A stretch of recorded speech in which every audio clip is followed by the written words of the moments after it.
If you do not watch this entire video today, you are going to regret it, because today we're going to save you money on your steaks. We're going to be doing that by cooking a cut that is normally considered a roast. I've got a chuck shoulder roast, but we're going to be treating it more like a steak. And it's going to take a little prep. So we're starting out by getting it salted and sticking it in the refrigerator. Then we're going to be coming back to it in just a little bit to do the rest of the modified reverse sear method on it. With that said, I'm Ralph and welcome to my kitchen. So let's get to it. Starting out with some salt.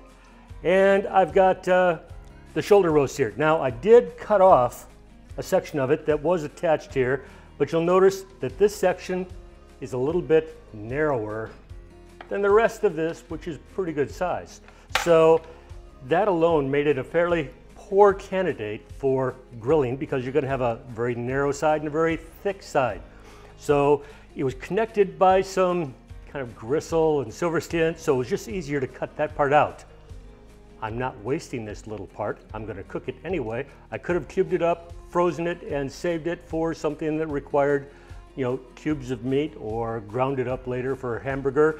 But Gunner is going to get the added value of a steak of all his own. So we're going to be taking this, getting it nicely salted up. When we're done with the salting, I'm going to stick it into the refrigerator, and it's going to spend the next couple of hours in there. Now I patted this dry before the salting, because you want to get this thing nice and dry. The salt is going to be bringing the moisture out while it's in the refrigerator, and then after it brings that moisture out, it's actually going to get reabsorbed into the meat with the salt flavor, which is also going to help tenderize the inside of it. The whole purpose of this is to try to make this as tender as, say, maybe a strip steak, which it kind of resembles. After I cut off that one little edge, it just looks like a huge strip steak. But the cost of this is so much less than some of the other more desirable cuts of steak, like your ribeye, which could be going for like, $19 a pound or more. And I was able to pick up 1.7 pounds for a little bit over $12. So this is going to be a drastic reduction in cost. And with that said, I'm going to stick this in the refrigerator, and I will see y'all in just a little bit. We're back. I've had the chuck steak out of the refrigerator tempering on the countertop here for a while. We're getting ready to put it into the oven for the modified reverse sear. Now I'll talk about the modified portion here in just a second. First, I'm going to go ahead, do a little seasoning. Put a little pepper on. Now we already have the salt on. That's been part of the process. I've got a little garlic powder in here. I'm going to take the fork. I'm going to punch a few holes in it. Do that for Gunner's little piece too. I'm going to take a meter probe thermometer. I'm going to be sticking that into one end here, getting that probe as close to the center as possible. Now I'm going to check the bottom side to make sure it's not coming out, because I have made that mistake before, and I think you've seen that in a video possibly. So we've got that ready. I'm going to put that in a baking dish along with Gunner's little piece, and I'm going to be covering that dish. This is the modified part of the reverse sear. I'm doing that because this is a tougher cut of meat than, say, a ribeye or a strip steak, and I want to give it every opportunity to tender up. So I'm going to kind of have it steaming in there while it's in the oven at 275 degrees. We're going to be bringing that up to probably about 118 degrees in the center. That's when we're going to pull it and we're going to put it onto the griddle and do the searing process. We'll talk more about that when we get to that stage. About halfway through, while it's in the oven, I'm going to be pulling it and flipping it over just so it gets a little bit more evenly cooked while it's in the oven. Now, if you don't happen to have a meter thermometer or some other similar type of wired or wireless thermometer, you're just going to have to pull it out a little bit more frequently and check it with a more of a traditional thermometer, just so you can stay on top of the temperature, so that you can be pulling it out as close to that 118 as possible, and that's 118 Fahrenheit. For those of you who are in a different, sort of temperature zone, like Europe or Asia. So, into the oven it goes. Let me go ahead and put a little bit of butter on the grill just to get it ready. Maybe a little bit of splash of avocado oil.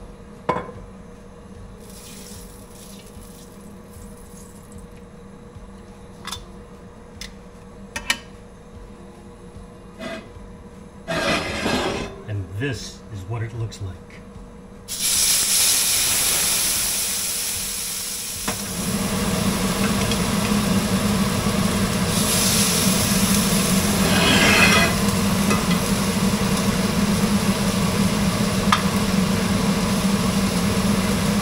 Leave it on for 30 seconds per side. We're going to flip it a few times so we get a nice sear on it, and we're going to let it rest.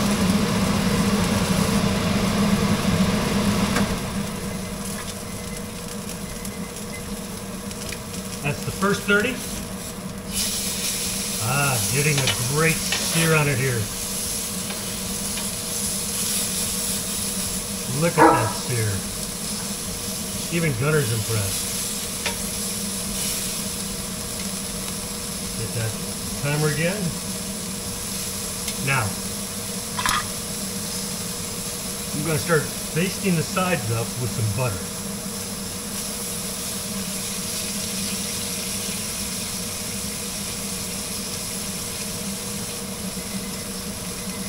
There we go, that's the next 30.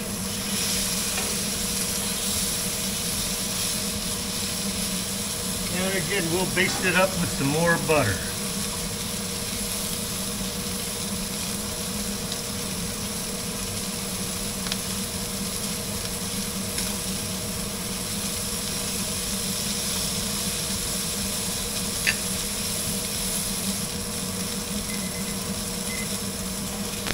That's 30. Flip it over. I think Gunner's might be just about done here in a second. And of course, time for more butter.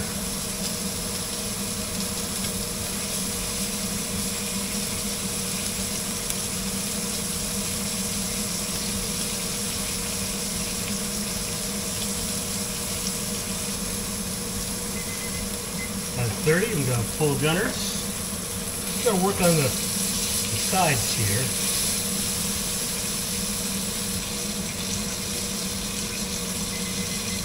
That's 30. Let's pull it off. We'll check the temperature.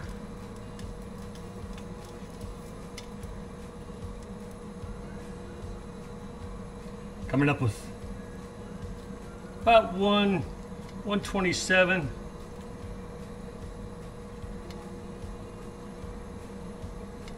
So I think we're good. Now we'll let it rest. Okay, this is the moment of truth. Is a chuck steak going to come out just as good as, say, a New York strip? We're about to find out. Let's go ahead and cut this thing open in the middle.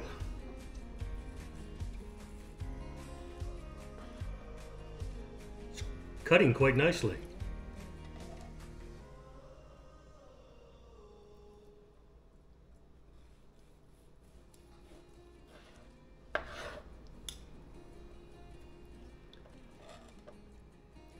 It's certainly juicy. check this out. Looks pretty good.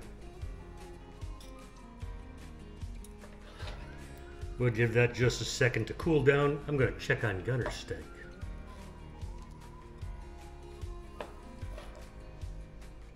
A little bit more well done, but then that's kind of what I was going for Gunner.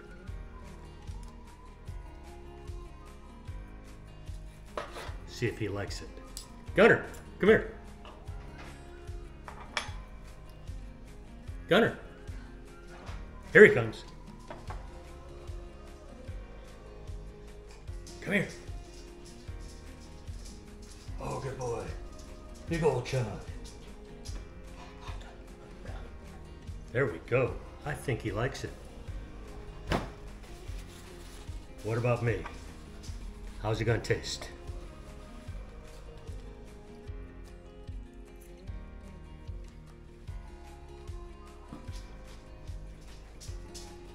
It's got very good flavor. Is it as tender as a ribeye or a sirloin? Not quite, but it's not bad. It's really quite acceptable. Okay, Gunner. Want some of the good stuff. Here you go, bud. Come here. Good boy. It's very good, and for the difference in price, this would be a good alternative. And for the size that you have, for about $12, I was able to get something about 1.7 pounds. You can probably be feeding a family of 4 with this. And that's not a bad deal to be looking at. So consider this. Consider hitting the like button down below. Got directions down below. And I always love more subscribers, and Gunner wants more company. So catch y'all the next time. Bye-bye.